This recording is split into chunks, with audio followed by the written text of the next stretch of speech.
Hi guys, I'm Mike. And I'm Stephen. And this is Indy Fanatics, your home for IndyCar content with weekly podcasts and feature videos. Welcome back to the channel and to another feature video. Last time out, we looked at the career of Team Penske driver Simon Pagenaud. So if you haven't already, check that one out. Don't forget, if there is a driver, team or topic you'd like us to look at in the future, comment below. But today, we start a series that delves into the history of the sport again and looks at how safety has developed through the years. From the dangerous 50s where drivers losing their lives was a common occurrence to the modern day high standards seen in today's series. A warning ahead of viewing that there may be some images and videos of crashes that may disturb viewers, but were included to help show the tragic past of the sport. So here's part one of our look at how safety has developed in IndyCar through tragedy. So as points of reference for this series, we will follow similar timelines laid out in the documentaries Rapid Response and Yellow, Yellow, Yellow. Both are available on Amazon Prime and would highly recommend them. But like Rapid Response, we start off with the 1955 crash of Bill Vukovich. Bill was arguably the driver of his generation, quick in whatever he raced in and a fierce determination to win and be successful. This had led him to success at the Indianapolis 500 in both 1953 and 1954. In 1955, Vukovich was leading the race by 17 seconds in what would be an unprecedented 3 Indy 500s in a row, something that still to this day has never been achieved. But on lap 57, he was involved in a crash at turn 2 with lap traffic that saw him instantly lose his life.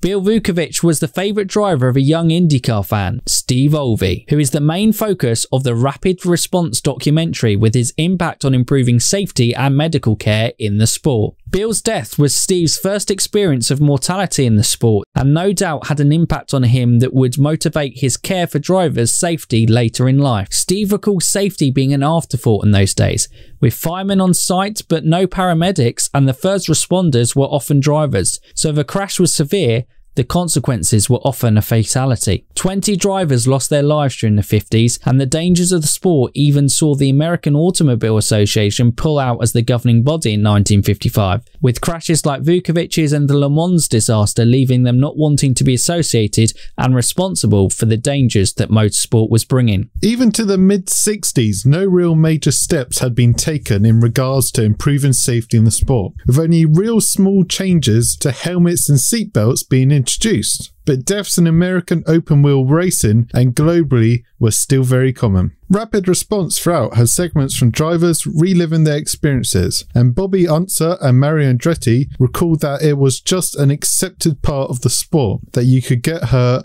and they knew nothing else and accepted those dangers. Bobby and Al Unser even lost their brother to the sport in 1959. 1964, there was another major incident at that year's Indy 500. Dave Mcdonald was driving a car owned and made by Mickey Thompson that at the last minute had been modified to meet USAC guidelines. The modifications had made the car very unstable to drive, combined with the fact it was run on the more explosive fuel of gasoline. Jim Clark had urged McDonald's to walk away from the drive. Dave wanted to honour his deal with Thompson and participate in the race, but when coming out of turn 4, Dave Mcdonald lost control of his car, hit the inside wall with his car instantly being engulfed in flames.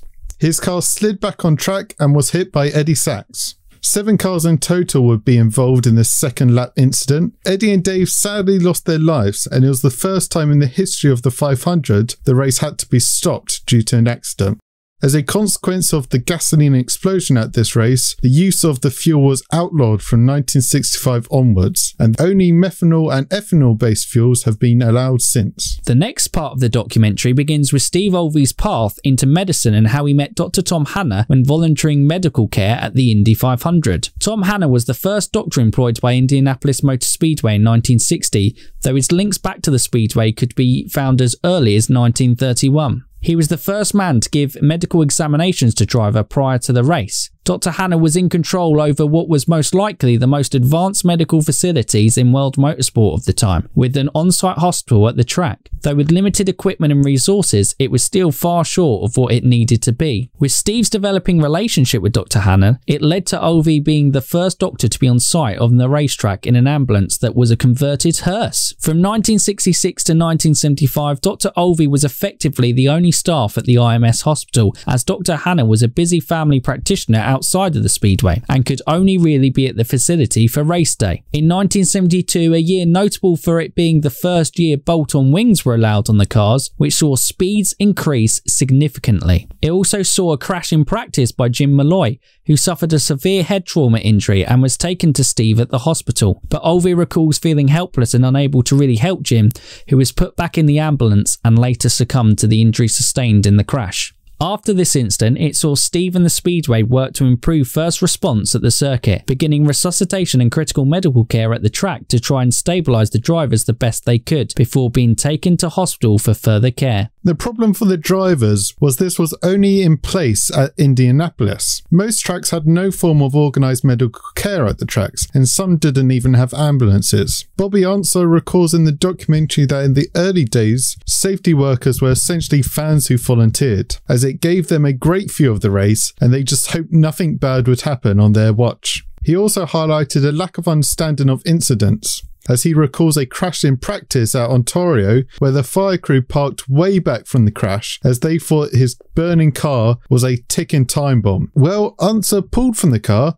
walked to the fire truck, grabbed a hand extinguisher and put out the fire himself, as he didn't want the race car to be any more damaged than necessary. This was one of a number of incidents that highlighted the lack of expertise needed to be handling serious incidents at a racetrack. It led to the drivers coming together and wanting the sport to step up and provide a level of medical care at every track equivalent to the level they received at the Indianapolis Speedway. Steve Edwards is the next person introduced to the documentary, who started off being the coordinator for USAC on the scene of a crash in 1969, and he developed his role into becoming the safety director and a qualified paramedic, where he was organising all the response teams at the scene of an accident. And that was his position when Steve Ovley first joined the team as the physician in 1975. Though Edwards was sceptical of Ovley's involvement at the beginning, due to the paramedics having a lot more experience and understanding of trauma injuries at the time,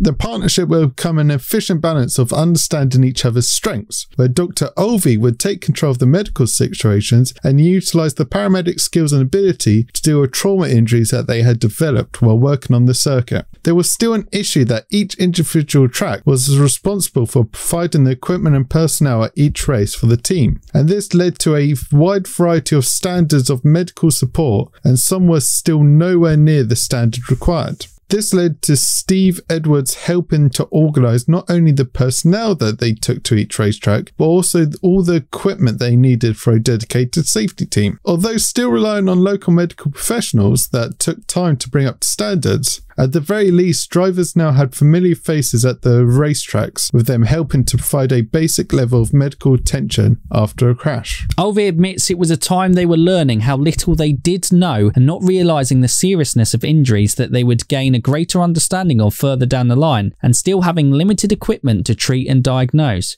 One such trauma was concussion. Al Unser had a serious crash back in Texas on the Old Oval in 1978, 2 weeks prior to that year's Indy 500. He was severely concussed by the incident, but went on to race that year's 500 and won his third of 4 victories at the Speedway. Al recalls just telling everyone he was fine, as he wanted a race, and with concussion, there was a reliance on drivers being honest about symptoms. Unser even admits that he probably shouldn't have raced, because if he had crashed, it probably would have resulted in his death. It was a learning on the job experience for the safety team, but with the first split in the sport, it would be CART who really saw the benefit of this dedicated safety team and the positives it could bring to the series as a whole, and especially to the drivers. Though in the early stages it was difficult to establish the control they needed to effectively do their jobs, though one such incident that helped was Johnny Rutherford's crash at Phoenix in 1980. He crashed and flipped right in front of the pit wall, and the crew and staff quickly rushed to the scene to flip the car before letting Edwards' team get there and assess. They flipped it right over, and luckily Johnny made a full recovery, But if he had received a broken neck from the accident, they could have paralysed him as nobody stabilised his neck. So it was more by luck than careful care that Rutherford wasn't significantly harmed. This led to a rule being introduced that only people allowed to attend the scene of a crash was the safety team. Despite the good work the safety team was conducting and the clear need to listen to them about the improvements needed to make the sport safer, racetrack promoters were still trying to have tight purse strings and balance the books. An example of this in the documentary was transportation of drivers to the nearest medical facility. If ground extraction exceeded a certain time, then a helicopter was needed on site. Well, helicopters were expensive, and some tracks didn't want to commit to that. An incident that helps change this was in 1981 at Michigan. A.J.Foyt was in a serious crash that required a helicopter extraction. The only helicopter available was Roger Penske's corporate helicopter, which they literally had to stuff AJ in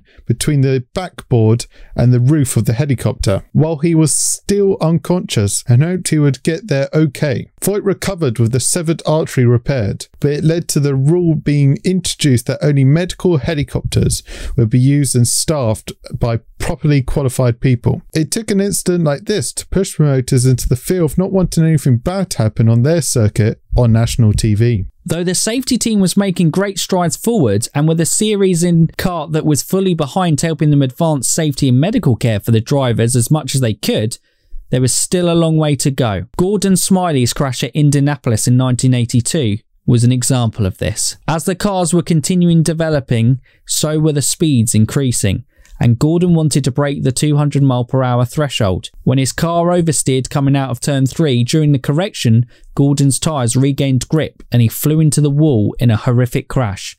The aftermath of the crash was so bad, and the fatal injuries received by Smiley were enough to make Steve consider whether he wanted to do this anymore. Thankfully for IndyCar, that answer was yes, but it showed there was so much to do still to help prevent the loss of life in the series. But that's it for part 1 of this 3-part series to look at the safety in IndyCar. In just under 30 years from Vukovich's crash in 1955, the sport had gone from safety being an afterthought to a conscious effort to make the series safer, with a dedicated safety team with Edwards and Olvey at the forefront of this. It mirrored a realization across the motorsport world that they couldn't just keep letting people die, and arguably American open-wheel racing was leading the charge on this. Though still it followed a common trend in motorsport safety history. Changes were reactive to serious accidents that forced the changes to occur, rather than being proactive in a bid to best stop the incidents in the first place. Join us next week for part 2 in this series, where we carry on seeing how safety continued to develop and improve for the 80s and 90s. And if they're new around here or haven't done so already, Stephen, they can like, subscribe and ding that bell. Ding it! So for now, you Indy fans, keep racing.